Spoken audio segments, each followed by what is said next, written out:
विसरण्याची पण एक हद्द असते. मी तर एवढे व्हिडिओ असे तयार करते आणि माझ्या लक्षात सुद्धा नसतं की कोणता व्हिडिओ राहिला, कारण की बरेचसे व्हिडिओ माझे पेनड्राईव्हमध्ये तसेच असतात. असंच काहीतरी झालं. राखी पौर्णिमेचा शॉर्ट व्हिडिओ ना मी तयार तर केला, पण टाकायचंच राहून गेलं, कारण की हा पेनड्राईव्हमध्ये टाकलेला होता, मोबाईलमध्ये असं जागा नसल्यामुळे.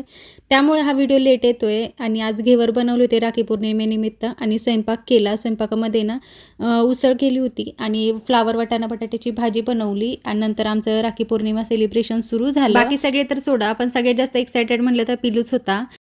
आली राखी पौर्णिमा, बहीण भावाला राखी बांधू दे आणि बघ पैसे दिले. बघ ये असं नसते. बापूची शाळा लवकर तिथं काम मोठं आणि आपण तिकडे जाऊ सगळं.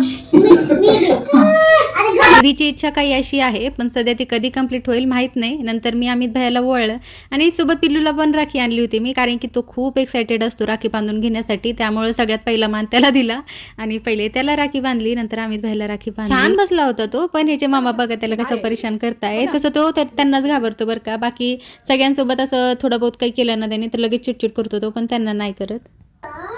पिल्लेला चांगले पर्सेंटेज मिळू दे, पिल्ल्याला टॉप करू दे, उलटा ना बोलू दे. अजून काय पिलू? राग कमी येऊ दे. राग कमी होऊ दे बाबा, सगळ्यात मेन गोष्ट. मम्मी लय वेळा म्हणते राग